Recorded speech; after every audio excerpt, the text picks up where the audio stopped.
الرحمن الرحیم۔ السلام علیکم، میں ہوں اسامہ خان اور آپ دیکھ رہے ہیں گلینس ہسٹری۔ آج ہم سورہ الفرقان کی ٹرانسلیشن کریں گے، جس میں اللہ تعالیٰ فرماتے ہیں تبارک الذی نزل الفرقان علی عبدہ۔ تبارک الذی، بڑی برکت والی ہے وہ ذات، نزل الفرقان علی عبدہ، نازل کیا فرقان اپنے بندے محمد الرسول اللہ صلی اللہ علیہ وسلم پر، لیکون للعالمین نذیرا، تاکہ وہ جہان والوں کو ڈرائیں۔ الذی لہ ملک السماوات والارض، الذی لہ ملک السماوات والارض، وہ جس کی بادشاہت آسمان اور زمین میں ہے۔ لم یتخذ ولدا ولم یکن لہ شریک فی الملک، نہیں بنایا اس نے اپنا کوئی بیٹا اور نہ ہی اس کی بادشاہت میں کوئی شریک ہے۔ فخلق کل شیء فقدرہ تقدیرا، فخلق کل شیء، پس اس نے ہر چیز کو پیدا کیا ہے، فقدرہ تقدیرا، پس ٹھہرایا ایک اندازہ، تقدیرا ایک اندازہ۔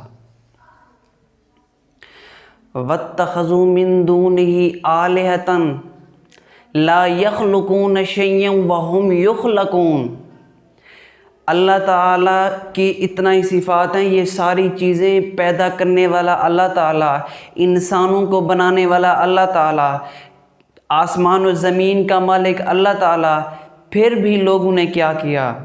وَاتَّخَذُوا مِن دُونِهِ آلِهَةً، وَاتَّخَذُوا، اور بنا لیے، من دونہ، اس اللہ کے علاوہ، آلہہ، دوسروں کو معبود، لا یخلقون شیئا وہم یخلقون، ان کی حالت تو یہ ہے، لا یخلقون شیئا، وہ کچھ بھی ذرا بھر بھی پیدا نہیں کر سکتے، وہم یخلقون، حالت تو یہ ہے وہ خود ہی پیدا کیے گئے۔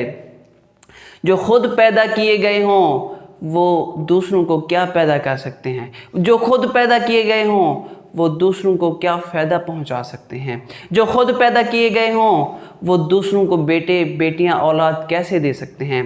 اللہ تعالیٰ کی یہ، اللہ تعالیٰ پیدا کرنے والا ہے، انسانوں کو اللہ نے پیدا کیا، جانوروں کو اللہ نے پیدا کیا، تمام مخلوقات، چرند پرند درند، سب چیزیں اللہ تعالیٰ نے بنائی ہیں، لیکن افسوس ہے انسانوں پر، وَاتَّخَذُوا مِن دُونِهِ آلِهَةً لَا يَخْلُقُونَ شَيْئًا وَهُمْ يُخْلَقُونَ وَمَا يَمْلِكُونَ لِأَنفُسِهِمْ وَلَا يَمْلِكُونَ لِأَنفُسِهِمْ ضَرًّا وَلَا نَفْعًا وَلَا يَمْلِكُونَ مَوْتًا وَلَا حَيَاةً وَلَا نُشُورًا۔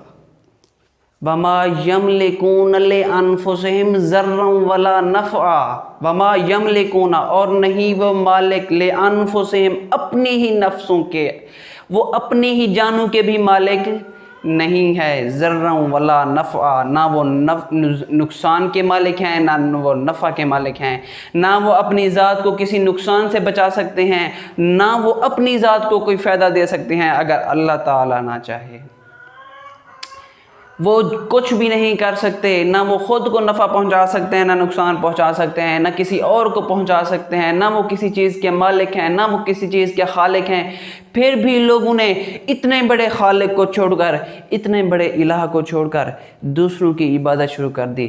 افسوس ہے ایسے انسانوں پر، حالانکہ اللہ تعالیٰ نے آسمان بنایا اور فرمایا الذی خلق سبع سماوات طباقا، اللہ تعالیٰ نے بنائے 7 آسمان طباقا، تہ بتہ 7 آسمان بنائے، اور جب سے بنائے 7 آسمان ویسے کے ویسے ہی 7 آسمان ہیں، ان میں ذرا بھر بھی تبدیلی نہیں آئی۔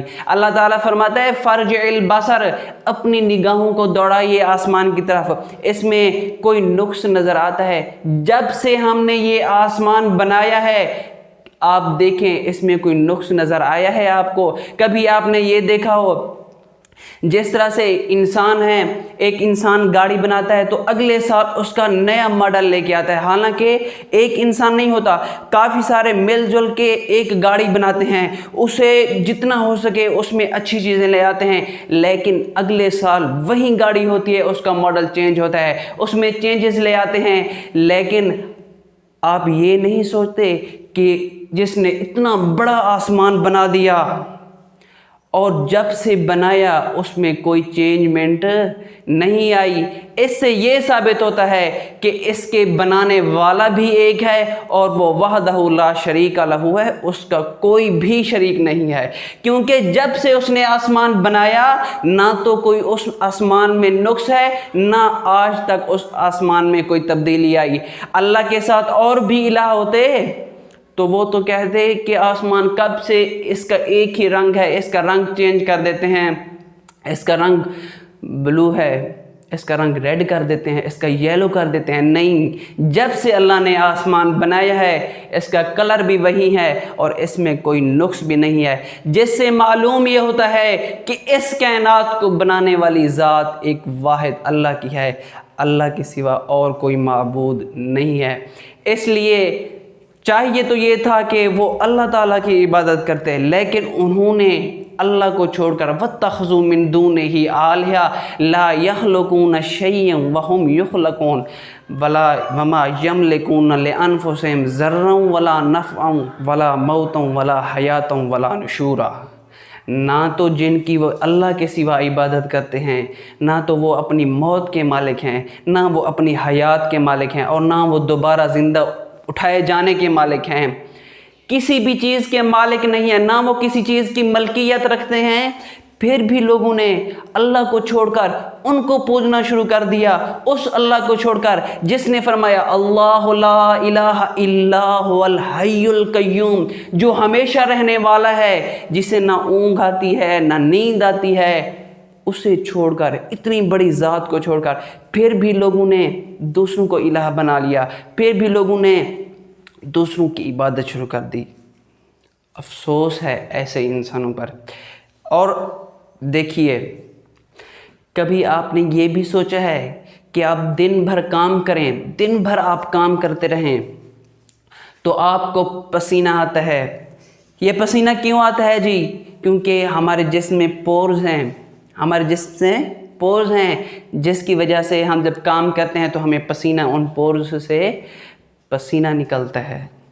لیکن کیا آپ نے کبھی یہ غور کیا، کیا آپ نے کبھی یہ سوچا کہ جب ہم نہاتے ہیں اور پانی ہم ڈالتے ہیں اپنے جسم پر تو وہی پانی ان پورز کے ذریعے اندر کیوں نہیں جاتا؟ کیا آپ نے کبھی غور کیا، اپنے جسم پر کبھی غور کیا کہ وہی پانی جب ہمیں پسینہ آتا ہے تو ہمارے پورز سے پسینہ باہر نکلتا ہے، جب ہم نہاتے ہیں تو پانی اندر کیوں نہیں جاتا؟ کبھی آپ نے یہ سوچا ہے؟ کون سا ایسا بٹن ہمارے جسم میں فٹ ہوا ہے؟ کون سا بٹن ہے؟ یہ ہمیں وہی ذات جو چلا رہی ہے، اس نے ہمارا نظام ہی کچھ اس طرح سے بنا دیا ہے۔ کبھی آپ نے سوچ و تفکر بھی کیا ہے؟ کبھی آپ نے یہ بھی سوچا ہے آپ کے جو کان اللہ نے بنائے، ان میں مائع رکھا، اللہ نے بدبودار مائع رکھا، کیا آپ نے کبھی یہ سوچا ہے کہ اس میں اللہ تعالیٰ نے یہ کیوں رکھا؟ حالانکہ یہ بدبودار مائع ہے، اور انسان کے کان میں کیوں رکھا؟ اللہ تعالیٰ نے اس لاڈلے انسان کو یہ بھی نعمت بخشی ہے، کیونکہ رات کو سویا ہوا ہے لاڈلا انسان، تو اللہ تعالیٰ کو یہ پسند نہیں تھا میرے اس لاڈلے انسان کے کان میں کوئی چیز چلی جائے، اللہ کو یہ گوارا نہیں تھا۔ اس لیے اللہ نے یہ بدبودار مادہ رکھ دیا کہ اگر کوئی بھی چیز داخل ہو بھی جائے تو وہ وہیں مر جائے۔ اس سے یہ دیکھیں اللہ تعالیٰ نے اتنا ہی انسان کو اتنا نعمتوں سے نوازا ہے، پھر بھی انسان اللہ تعالیٰ کی ناشکری کرتا ہے۔ اور دیکھیے اللہ کے الہ، اللہ کے واحد، اللہ کے یکتا ہونے کی دلیل، ایک گاڑی بنتی ہے تو اس کا ہر سال ماڈل چینج ہوتا ہے، ہر سال اس میں چینجمنٹ آ جاتی ہے، لیکن اے انسان تو اپنے آپ پر تو غور کرنا، وہ گاڑی ایک انسان نہیں، کئی انسان، کئی مشینیں شامل ہوتی ہیں اس گاڑی کو بنانے کے لیے، لیکن ایک سال کیا گزرتا ہے اس میں چینجز لائی جاتی ہیں، اسے تبدیل کیا جاتا ہے۔ لیکن کبھی اے انسان تو نے سوچا ہے تیرا جسم جب سے بنایا، تیرا ماڈل، تیرا نمونہ اس اللہ نے جب سے بنایا ہے، کیا کبھی اس میں کوئی چینجمنٹ آئی ہے؟ کیا کبھی یہ ہوا ہے کہ اس دفعہ نہیں جی، اس دفعہ آنکھیں یہاں نہیں پیچھے لگا دی جائیں تاکہ یہ پیچھے بھی دیکھ سکے؟ کبھی یہ ہوا ہے کہ کان ناک کی جگہ آ جائے، ناک کان کی جگہ چلا جائے؟ کبھی آپ کے سٹرکچر میں تبدیلی آئی ہے؟ نہیں آئی۔ اس کا مطلب یہ ہے کوئی ذات ایسی ہے جو یہ نظام چلا رہی ہے، اور وہ ذات یکتا ہے، اس کا کوئی بھی شریک نہیں ہے۔ اس کے باوجود، اتنی بڑی نعمتوں کے باوجود، یہ سب کچھ جاننے کے باوجود، پھر بھی انسانوں نے اللہ کو چھوڑ کر دوسروں کی عبادت شروع کر دی۔ وَاتَّخَذُوا مِن دُونِهِ آلِهَةً لَا يَخْلُقُونَ شَيْئًا وَهُمْ يُخْلَقُونَ وَمَا يَمْلِكُونَ لِأَنفُسِهِمْ ضَرًّا وَلَا نَفْعًا وَلَا يَمْلِكُونَ مَوْتًا وَلَا حَيَاةً وَلَا نُشُورًا وَمَا عَلَيْنَا إِلَّا الْبَلَاغُ